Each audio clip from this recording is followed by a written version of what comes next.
So it might not seem like it, but I used to see myself as a very grand person. And I stopped doing that once I realized that was extremely intimidating. To myself, not to other people, but to myself. Buddhism says that the concept of identity is flawed and arbitrary.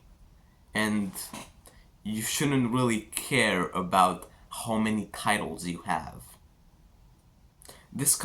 I learned this from Mark Manson's book, The Subtle Art of Not Giving a Fuck, in the chapter Kill Yourself. Very good name, I know. He says that you should define yourself as simply as possible. And, if you define yourself as simply as possible, then you don't really have all the pressure that comes from being three things at once, right? How would I define myself? I'm a YouTuber. I'm a YouTuber first. I'm a YouTuber. I'm not a pianist, I'm not a book lover, I'm not a cinephile, a YouTuber. Because then I put a lot of pressure on myself. What are you? Are you a student? Are you a partner? Are you a teacher? Are you a physician, a mathematician? Say one thing about you and have that be your focus. Mark Manson is a writer. He will stay a writer. He does YouTube. He does Q&As sometimes. He does YouTube shorts. He's a writer. And that's what brings him all of his success, in my opinion. Thinking that you're some grand person that is a rising star is pretty narcissistic. And I'm going to be completely honest with you. It's like saying that your problems are unique, that you are the only person that's dealing with those specific problems. And there's this great quote.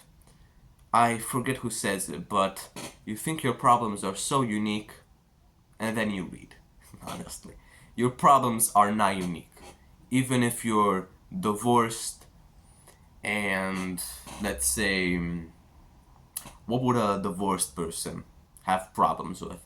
If you're divorced and can't find a partner, you are not unique in that situation.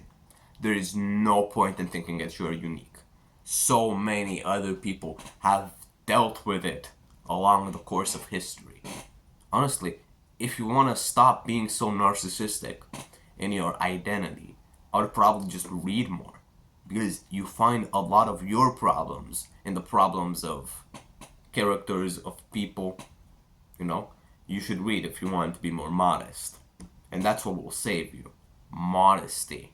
Because the more modest you are, the more achievement you can put in. I mean, not achievement. The happier you are if you're modest, right? This entire channel is kind of meant to give you wisdom, right? But what is wisdom for if it doesn't make you more modest? Ask yourself that. What would wisdom help us with if it made us more arrogant?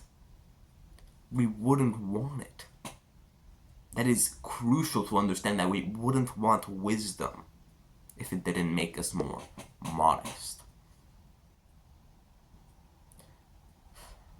If you keep seeing yourself as a rising star with unique problems that is misunderstood,